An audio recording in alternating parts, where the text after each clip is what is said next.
Tory filth off of my pile! No need to lose your temper. We can all make mistakes.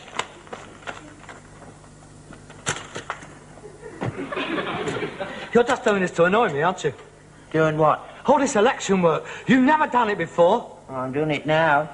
You know that I'm Labour Party Secretary for this ward. You're trying to undermine my credibility with the electorate. No, I'm not. I think it's most important the Conservative Party should win this by-election, and I'm going to do everything I can to help them. You're a traitor. You're a traitor to the working class. I ain't bleeding working class. No, that's true. You're a ponce. Like the rest of your party, living on the fruits of my labour. You parasite. No, I'm not. I'm management. Well, all firms have managers and workers, and same with ours. You're the worker, I'm the management. You? Yeah, mate. Somebody's got to be in control. Ha! You couldn't control traffic in the Sahara Desert. That is why this country is in a mess what it is in today. And all this inefficient management. I mean, the Britain's boards is controlled by economic buffoons.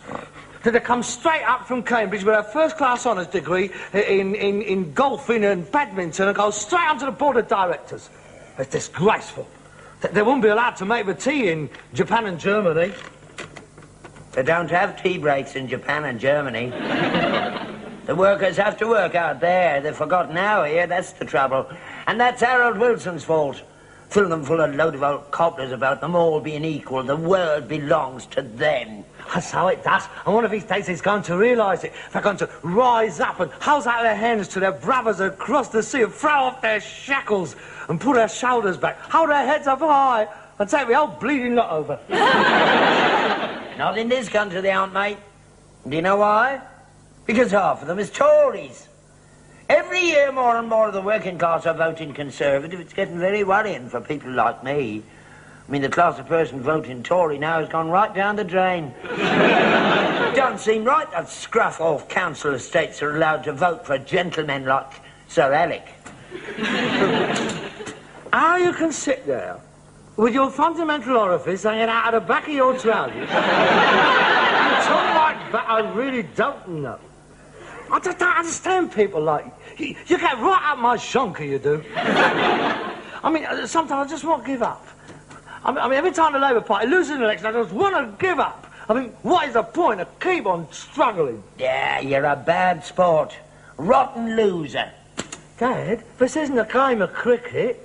Our future is at stake. Our future's never been brighter since Mr. Heath got in. Oh, God. If it wasn't so pathetic, I would laugh. Mr. Heath? Oh, dear, oh, dear.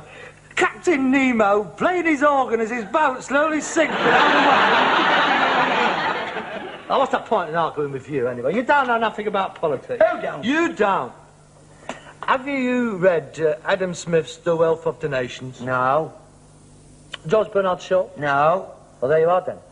Well, I suppose you've even heard of Karl Marx. Oh, yes, I have. He's the one who played the harp. You ignorant little sod. Karl Marx wrote a book called Das Kapital. That's the greatest book ever written, eh? Here you are. Here it is. You want to read this, mate? It's all in here. Oh, he knew what he was talking about. This is the Bible of socialism. There's only one Bible I read, and that's that one up there. It's down there, propping the sideboard up. Well, it's been for the past 20 years. Shows how often you read it. Oh, I know it anyway. Oh, good. In that case, then, you will be fully aware that Jesus Christ was, in fact, a socialist. How dare you? How dare you blaspheme in this house? Of course he was a socialist. I mean, everything he did, everything he preached, his every action, he was a socialist. Don't make him a socialist just because he shared out his loaves and Lillian Gish with the 5,000. He did more than that. He slung the moneylenders right out of temple. Of course he did, and no right to be in there anyway. Business should be conducted in buildings constructed for it.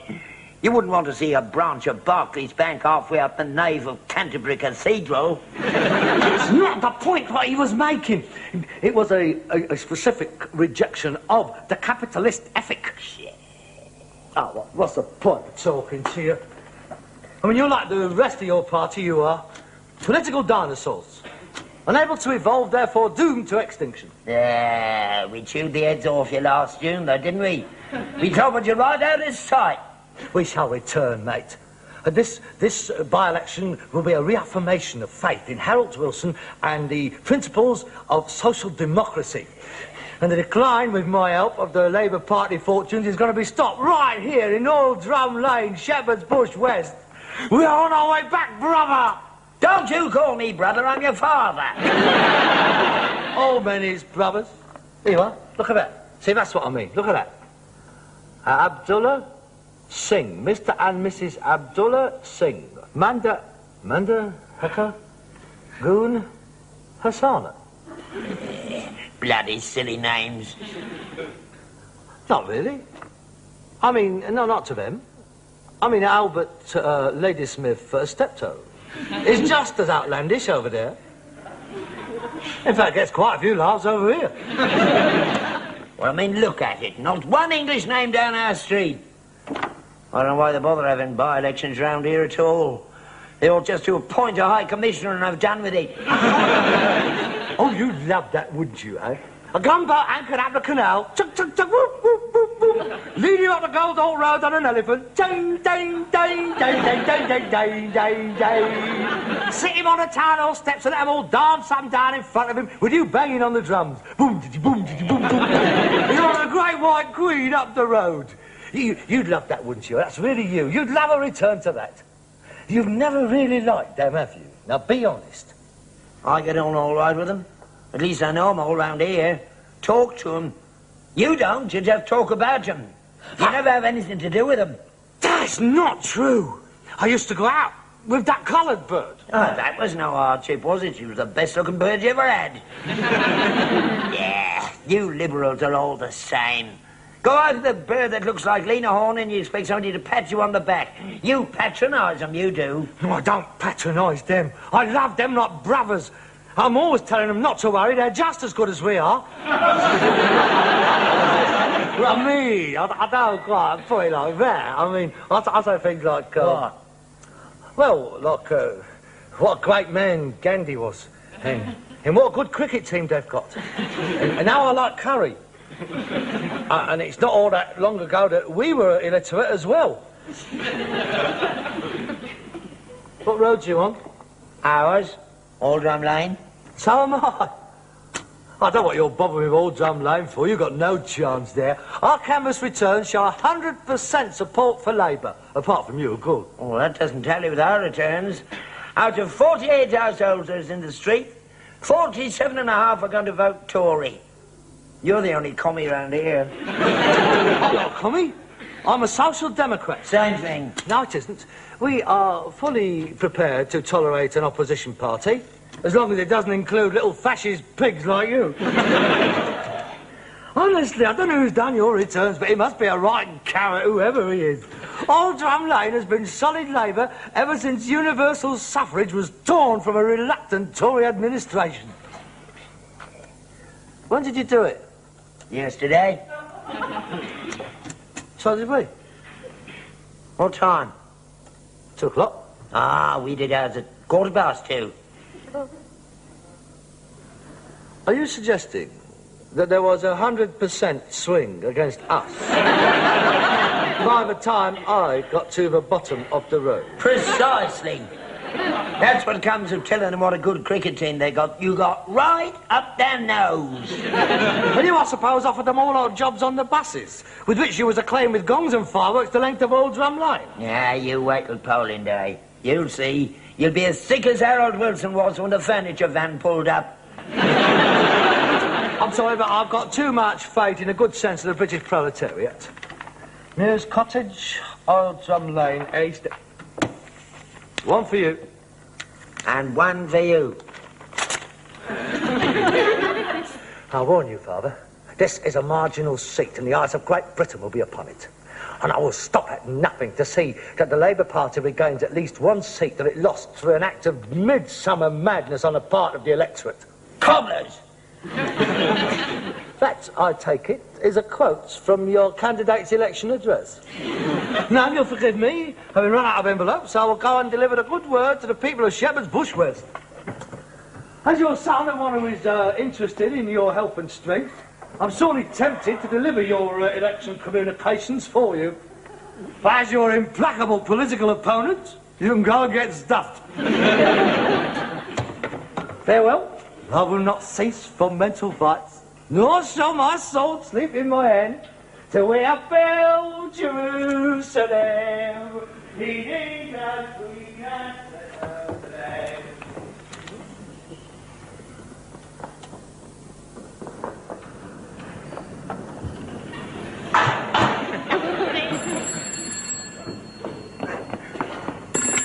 Hello? Steptoe, son? Best prices paid for old rags, wool, scrap metal, brass, lead, zinc, copper and tin. Houses cleared, no pianos, no building tables. What? Who? The Conservative Party Committee Rooms. Oh, good afternoon, sir. Yeah, speaking. Oh, you'll be very welcome, sir. Yeah, I'll be in all day. Yeah, I'm looking forward to seeing you, sir. The election addresses? Oh, they've all been done, sir. As a matter of fact, they're being delivered now.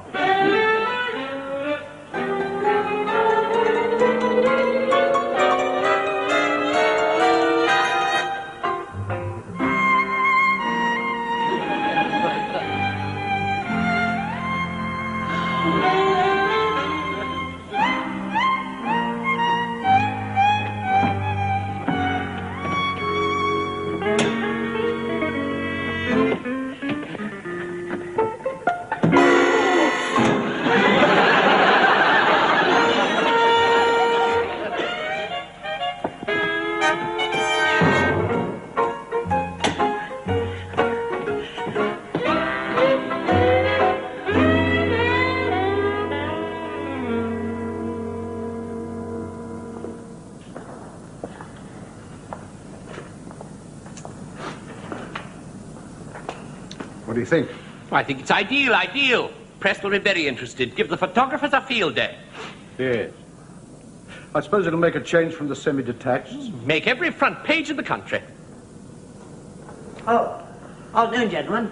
Mr. Steptoe? Yeah? Delighted to meet you. My name's Cadwell, Secretary of the local Conservative Party. I spoke to you on the telephone. Oh, yes. How do you do? First of all, May I say how grateful we are for the invaluable assistance that you're giving us during this campaign? Not at all. It's my duty, isn't it? We've got to keep old Wilson and his red scum out, haven't we? Yes, quite. Quite. May I introduce Mr. Peregrine de Burville from the Conservative Central Office? Oh, pleased to meet you, sir. My pleasure. As you know, Mr. Steptoe, this is a vital marginal seat, and it is terribly important that we retain it. And so, Central Office are pulling out all the stops. All the big guns are coming down in support of our excellent choice of candidate, Mr. Gosling. Oh, Gosling, yes. John, yes. A good man, good man. As I was saying, all the big guns. In fact, the biggest gun of all is coming. What? No. Precisely. Our leader, the Right Honourable Edward Heath. Coming here to Shepherd's Bush. Yes. His Meet the People campaign paid handsome dividends in the general election, and we're sure it will be of equal value here. Oh, blimey. We haven't had a big lob down here since Wilfred Pickles had a go at the tram depot. Well, Mr. Heath is spending an hour in the district, and he's expressed the desire to take tea with one of the residents, so very informal. Just a few dozen reporters and photographers and television. You know the sort of thing. Yeah, good idea. He does that very well, Donny. Very natural. He seems to get on with everybody, from the lowest to the highest in the land. God bless him. Yes, well, the point is that Mr. Heath has asked me to say that he would consider it a privilege if you would do him the honour of inviting him into your house to take tea with you. Me? Here? Coming here? Yes. To this place? Yes. No, I couldn't ask him here. I mean, look at the place. It's in a shocking state. Oh, come now. Mr. Heath is a man of people. I'm sure he's been in worse places than this. I'm sure he'll be absolutely enchanted with these quaint old world surroundings. What do you say? I can't say anything. I'm speechless. I've never had such an honour bestowed on me in my whole life. And you're quite amenable to the idea. I shall take great pride in extending my humble hospitality to one of the greatest men of our times. Capital, capital. Right there. Come along, Cadwell. What kind of tea does he take? Oh, I'm sure he'll be quite happy to drink whatever you drink. I'll have to get an extra pint of milk in. How many sugars? Well, just put it in the bowl. He'll help himself.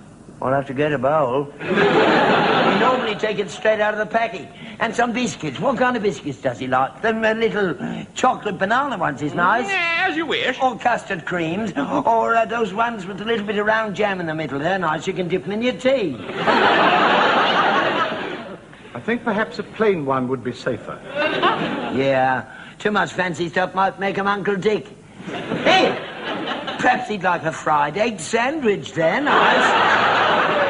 Now, better not. The yolk squirts out when you squeeze them. Don't go to too much trouble. A cup of tea and a biscuit will be fine. Don't you worry. Leave it to me. I'll see he doesn't go home hungry. I know he hasn't got anybody to look after him. Right then.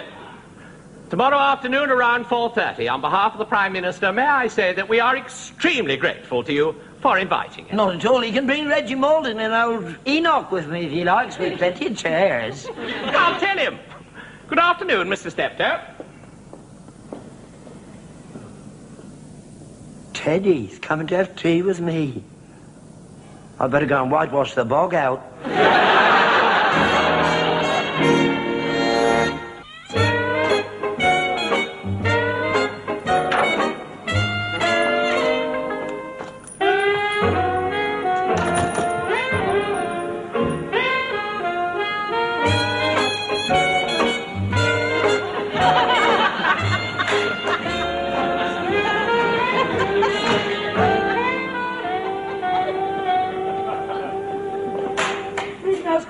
Mind that door, the paint's wet. What are you doing? What does it look like? I'm doing it out. It's a disgrace. You couldn't expect any decent people to use a place like this. Well, you never bothered before. It's time you home in time, I get you hang one of them blue things down it. There you are. How's it look? That looks very nice. That looks better than the house. I think I'll move in here. You keep out here. You're not going to use it until after he's gone. You can use the one down at the underground. Oh, who's coming? Ah, we're having a visitor. Toilet paper? We've never had toilet paper before. Who is it? Who is coming? Wouldn't you like to know? The Yachting World? The London Illustrated News? The Organist Weekly? Who is it? Who's coming? Harold, we've been picked out. We've been honoured. I'll stop messing about. Who is it? I'll give you 3 guesses. The bank manager? No. The vicar? No. Rockwell Wells? I'll give up. Who is it? Ted Heath.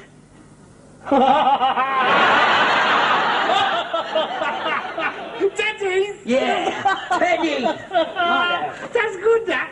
Here.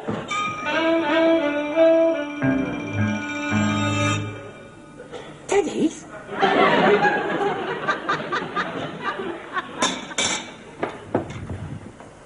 What do you mean, Ted Heath? What I say? Ted Heath's coming to have tea with me tomorrow afternoon. What? Our Ted Heath? Our Ted Heath, not your Ted Heath. Mr. Heath is coming here. Yeah, it's part of the election campaign. He's picked us out. Isn't he wonderful? Who told you? They were down. 2 knobs from the Tory party. It's all arranged. Right, they're having you on. No, they're not. He's coming here tomorrow afternoon. I've ordered a pint of gold top, a packet of water biscuits, and a jam sandwich, right? Ted Heath is coming here to have tea with you. Yeah, he's touring the district. Yes. I expect he wants to discuss the world situation with you. Yeah, but perhaps he wants you in his cabinet. They could do a lot worse, but God, he often has done. Oh, what a squalid tactical manoeuvre this is. Ted Heath coming to a junkyard. There's as much chance of that as Ian Paisley and the Pope going on an equaniminical booze-up. Please yourself. There's the bloke's card. Conservative Party Central Office. It's all laid on. 4:30 tomorrow afternoon. No, not here. He can't come here. He can't have tea here. Not in the official residence of the ward secretary of the Labour Party. We would lose all credibility. No, I'm sorry, he's not coming. He is. Nothing to do with you. It's my house. He is not coming here. He is. He isn't! He is. He isn't! He is. He isn't! He is. He isn't! He is. Oh, you see that? He's not coming here! Oh, not have that man in this house! He may have wormed his way into Harold's house, but he is not coming into this house. I'm not sitting here all afternoon with those 2 great rows of tombstones flashing at me. We don't want to see you anyway. It's me he's coming to chat with. You can clear off out of it. Is that your last word? Yes, it is. And there's nothing you can do about it. This is a private meeting between me and my leader. Father, I must ask you once more to consider my position in this matter.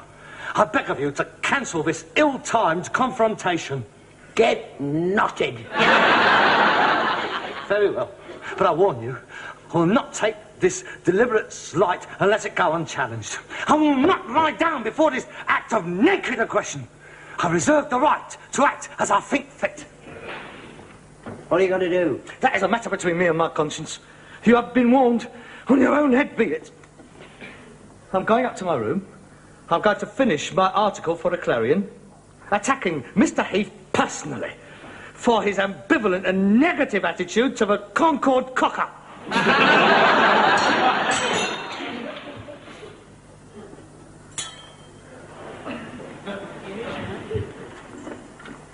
I found this in a four-mile bed. And you're going to pay for the hole in it. I'll try to have the bill to 10 Downing Street.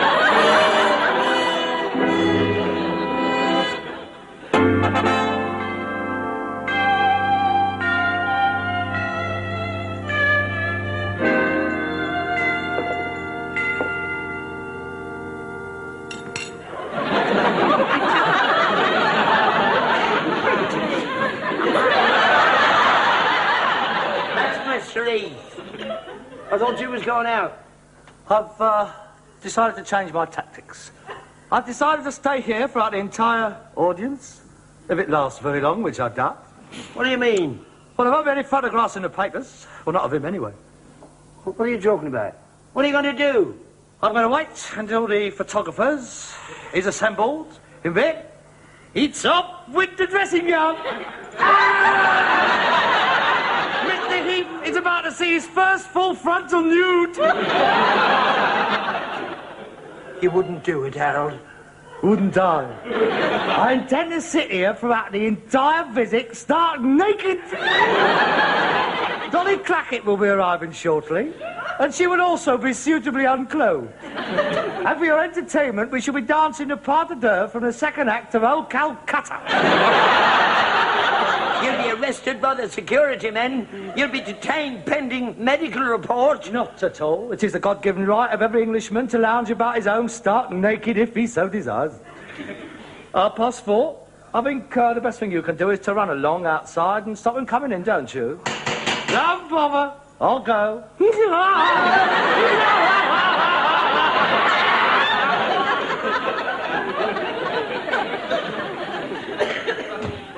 Oh, good afternoon. Is Mr. Albert Steptoe in? He is. Peregrine de Burville, Conservative Party Central Office. Oh, I'm in a great hurry, so I won't detain you. Would you please tell Mr. Steptoe, unfortunately there's been a change of plans. The Prime Minister won't be able to visit him this afternoon. Oh, he's in the area, but he's so far behind schedule, it'll be quite impossible for him to come here. I've never seen so many crowds, it's absolutely horrendous. Please convey my apologies to Mr. Steptoe and thank him for all his efforts. Good afternoon. Just a minute. I mean, you do appreciate that he has been put to a lot of trouble, a lot of hard work. I mean, there's the decorating, my carpet. He's let out a fortune on the grub alone. I mean, Fortnum and Masons and Harrods vans have been arriving all morning. He must have laid out 60 quid at least. Yes, but I specified just tea and biscuits. Oh, come on. Your party's not hard up for a few bob, is it? I mean, blimey, Watney's alone gave you 20 grand. You haven't spent all that, have you? Here, what about ICI? How much did they send you? All right. Send your bill in to me. Certainly, thank you very much. Oh, may I use your lav? Beg pardon? Toilet. Oh, the water closet. By all means, help yourself. Not in here, out there. I'm afraid the affluent society hasn't caught up with our part of the world yet. Oh, thank you. Not at all.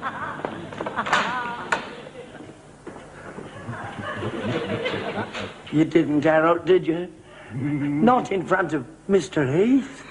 No, your embarrassment has been spared. He's not coming. Not coming?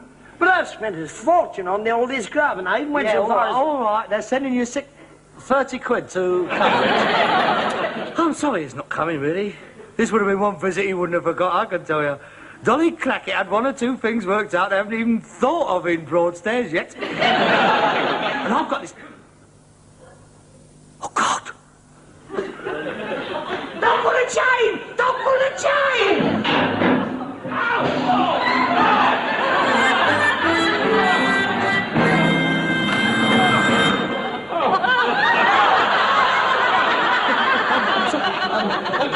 I'm sorry, wasn't meant for you. It was meant for Mr. Heath. Well, not for Mr. Heath.